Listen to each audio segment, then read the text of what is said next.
Friends ಎಲ್ಲರಿಗೂ ನಮಸ್ಕಾರ. ಕವಿತಾ ಕಿರಣ ಲೋಕಕ್ಕೆ ನಿಮ್ಮೆಲ್ಲರಿಗೂ ಮತ್ತೊಮ್ಮೆ ಸ್ವಾಗತ. ಇವತ್ತು ಮಾರ್ಗಶಿರ ಮಾಸದ ಕೊನೆಯ ಗುರುವಾರ. ಲಕ್ಷ್ಮೀ ಪೂಜೆಯನ್ನ ಮಾಡೋರಿಗೆ ಇದು ಅತ್ಯಂತ ತುಂಬಾನೇ ಶುಭ ದಿನ ಅಂತಾನೆ ಹೇಳ್ಬೋದು. ಮಾರ್ಗಶಿರ ಮಾಸದಲ್ಲಿ ಯಾರೆಲ್ಲ ಪ್ರತಿ ಗುರುವಾರನೂ ಕೂಡ ಲಕ್ಷ್ಮೀ ಪೂಜೆಯನ್ನ ಮಾಡ್ತೀರಾ ಅಂತವರು ಇವತ್ತು ಸಾಯಂಕಾಲದ ಸಮಯದಲ್ಲಿ ತುಂಬಾ ಸರಳವಾಗಿ ಈ ರೀತಿ ಮನೆಯಲ್ಲಿ ಪೂಜೆಯನ್ನ ಮಾಡ್ಕೊಳ್ಳಿ ಸ್ನೇಹಿತರೆ.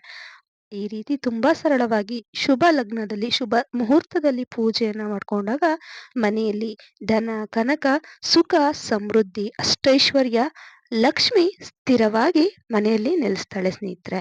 ಮನೆಯಲ್ಲಿ ಲಕ್ಷ್ಮಿ ಸ್ಥಿರವಾಗಿ ನೆಲೆಸಿದಾಗ ಸುಖ, ಶಾಂತಿ, ಅಷ್ಟೈಶ್ವರ್ಯ, ಧನ, ಕನಕಗಳು, ಸಂಪತ್ತು, ನೆಮ್ಮದಿ ಪ್ರತಿಯೊಂದು ಕೂಡ ಲಭಿಸುತ್ತೆ.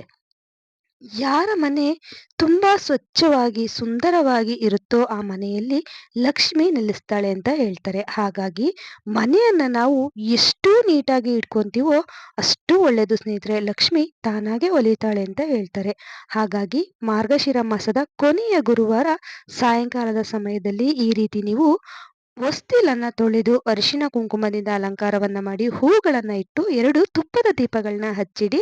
ಅದೇ ರೀತಿ ತುಳಸಿ ಕಟ್ಟೆ ಮುಂದೆನೂ ಅಷ್ಟೇ ರಂಗವಲ್ಲಿಯನ್ನ ಹಾಕಿ ಅಲ್ಲೂ ಕೂಡ ಒಂದು ತುಪ್ಪದ ದೀಪವನ್ನ ಹಚ್ಚಿಡಿ. ದೇವರ ಕೋಣೆ ಬಾಗಿಲಿಗೂ ಅಷ್ಟೇ ತುಪ್ಪದ ದೀಪಗಳನ್ನ ಹಚ್ಚಿಡಿ. ದೇವರ ಮನೆಯಲ್ಲಿ ಅಷ್ಟದಳ ಪದ್ಮ ರಂಗೋಲಿಯನ್ನ ಹಾಕಿ ಲಕ್ಷ್ಮಿಯನ್ನ ಆವಾಹನೆಯನ್ನ ಮಾಡಿ ನೀವು ಲಕ್ಷ್ಮಿ ಪೂಜೆ ದೀಪ ಧೂಪ ಏನಾದರೂ ಸಿಹಿ ನೈವೇದ್ಯವನ್ನ ಮಾಡಿ ಇಡಿ. ಸಿಹಿ ಪೊಂಗಲ್ ಆಗಿರ್ಬೋದು ಅಥವಾ ಬೆಲ್ದನ್ನ ಆಗಿರ್ಬೋದು, ಏನೂ ಮಾಡೋದಕ್ಕೆ ಆಗಲ್ಲ ಅಂದ್ರೆ ಹಣ್ಣುಗಳಾಗಿರ್ಬೋದು ಇಟ್ಟು ಲಕ್ಷ್ಮಿ ಪೂಜೆಯನ್ನ ತುಪ್ಪದ ದೀಪಗಳನ್ನ ಬೆಳಗಿಸಿ ಧೂಪವನ್ನ ಹಚ್ಚಿಟ್ಟು ಈ ದಿನ ಲಕ್ಷ್ಮಿಯ ಅಷ್ಟೋತ್ತರಗಳನ್ನ ಹೇಳಿ ಸ್ನೇಹಿತರೆ.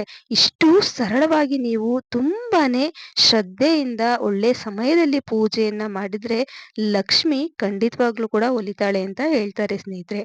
ಹಾಗಾಗಿ ಮಿಥುನ ಲಗ್ನದಲ್ಲಿ ಸಾಯಂಕಾಲ 5:45 8 ಗಂಟೆ ಒಳಗಡೆ ಮನೆಯಲ್ಲಿ ದೀಪ, ಧೂಪ, ನೈವೇದ್ಯ, ಅರ್ಚನೆ ಹಾಗೆಯೇ ಲಕ್ಷ್ಮಿಯ ಅಷ್ಟೋತ್ತರಗಳೊಂದಿಗೆ ಲಕ್ಷ್ಮಿ ಪೂಜೆಯನ್ನ ಮಾಡಿ ತಪ್ಪದಲೆ ಬಾಗಿಲಿಗೆ ನೀವು ತುಪ್ಪದ ದೀಪಗಳನ್ನ ಹಚ್ಚಿಡಿ. ಯಾಕಂತಂದ್ರೆ ಮಹಾಲಕ್ಷ್ಮಿ ಹೊಸ್ತಿಲಲ್ಲಿ ನೆಲೆಸಿರ್ತಾಳೆ ಅಂತ ಹೇಳ್ತಾರೆ ಸ್ನೇಹಿತರೆ. ಯಾರ ಮನೆಯಲ್ಲಿ ಸಾಯಂಕಾಲದ ಸಮಯದಲ್ಲಿ ಅಂದ್ರೆ ಗೋಧೂಳಿ ಮುಹೂರ್ತದಲ್ಲಿ ಯಾರ ಮನೆಯ ಅಂಗಳದಲ್ಲಿ ಹೊಸ್ತಿಲಲ್ಲಿ ಸದಾ ದೀಪ ಬೆಳಗಿರ್ತಿರ್ತವೋ ಅಂತವರ ಮನೆಗೆ ಲಕ್ಷ್ಮಿ ಆಗಮಿಸಿರ್ತಾಳೆ ಅಂತ ಹೇಳ್ತಾರೆ ಸ್ನೇಹಿತರೆ. ಹಾಗಾಗಿ ದೇವರ ಕೋಣೆಗಳಿಗೆ ಆಗಲಿ ತುಪ್ಪದ ದೀಪಗಳನ್ನ ಹಚ್ಚಿಡಿ. ತುಂಬಾ ಚೆನ್ನಾಗಿರುವಂತ ರಂಗೋಲಿಗಳನ್ನ ಹಾಕಿ, ಸ್ವಸ್ತಿಕ್ ರಂಗೋಲಿ ಆಗಿರ್ಬೋದು, ಕಮಲದ ರಂಗೋಲಿ ಆಗಿರ್ಬೋದು ಹಾಕಿ ಈ ರೀತಿ ದೀಪಗಳಿಗೆ ತುಪ್ಪವನ್ನ ಹಾಕಿ ಹಚ್ಚಿ ಹೂಗಳಿಂದ ಅಲಂಕಾರವನ್ನ ಮಾಡಿ ಹೊಸ್ತಿಲುಗೂ ಕೂಡ ದೀಪ ಧೂಪವನ್ನ ಮಾಡಿ ಕರ್ಪೂರವನ್ನ ಹಚ್ಚಿ ಸ್ನೇಹಿತರೆ. ಇಷ್ಟು ಸರಳವಾಗಿ ಪೂಜೆಯನ್ನ ಮಾಡಿದ್ರೆ ಸಾಕು, ಲಕ್ಷ್ಮಿ ಪ್ರತಿಯೊಬ್ಬರಿಗೂ ಕೂಡ ಒಲಿತಾರೆ.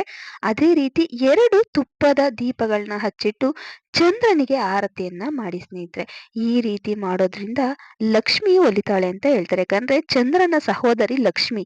ಹಾಗಾಗಿ ಚಂದ್ರನಿಗೆ ತುಪ್ಪದ ಆರತಿಯಿಂದ ನಾವು ತುಪ್ಪದ ದೀಪಗಳಿಂದ ಆರತಿಯನ್ನ ಮಾಡಿದಾಗ ಲಕ್ಷ್ಮಿ ಪ್ರಸನ್ನಳಾಗ್ತಾಳೆ ಅಂತ ಹೇಳ್ತಾರೆ ಸ್ನೇಹಿತರೆ. ಮಾರ್ಗಶಿರ ಮಾಸದ ಗುರುವಾರ ಇನ್ನು ಒಂದು ದಿನನೂ ನಾವು ಲಕ್ಷ್ಮಿ ಪೂಜೆ ಮಾಡಿಲ್ಲ ಅಂದ್ರೆ ಇವತ್ತು ಸಾಯಂಕಾಲದ ಸಮಯದಲ್ಲಿ ಗೋಧೂಳಿ ಮುಹೂರ್ತದಲ್ಲಿ ಮಿಥುನ ಲಗ್ನದಲ್ಲಿ ಈ ರೀತಿ ಸರಳವಾಗಿ ಪೂಜೆಯನ್ನ ಮಾಡಿ ಸ್ನೇಹಿತರೆ. ಧನ ಕನಕಗಳೊಂದಿಗೆ ಅಷ್ಟೈಶ್ವರ್ಯದೊಂದಿಗೆ ಮಹಾಲಕ್ಷ್ಮಿ ನಿಮ್ಮ ಮನೆಯಲ್ಲಿ ಬಂದು ಶಾಶ್ವತವಾಗಿ ನೆಲೆಸ್ತಾಳೆ.